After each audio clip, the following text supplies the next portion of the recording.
pourquoi 2035 ? Ce n'est pas une lubie d'écologiste, 2035. On a un objectif de neutralité carbone en 2050. Donc en 2050, on doit arrêter d'émettre tout le carbone qu'on peut arrêter d'émettre. On parlait d'agriculture juste avant, ça fait partie du carbone qu'on ne peut pas arrêter d'émettre. On ne va pas arrêter d'élever des vaches.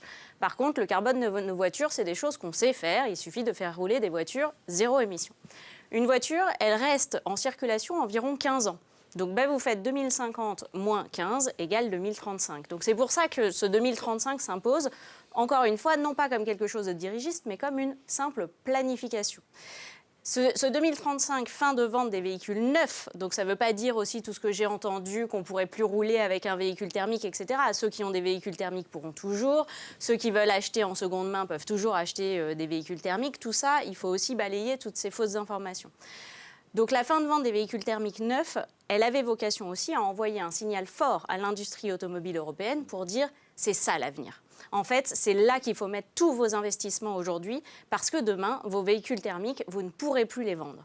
Et en fait, on voit progressivement une industrie européenne qui dit « ah oui, mais quand même, on a amorti déjà tous nos investissements dans le thermique, donc ce serait bien de pouvoir continuer à bénéficier de ces investissements aussi longtemps que possible ». On recule un peu parce que ça nous donnera le temps de mieux se construire l'industrie électrique.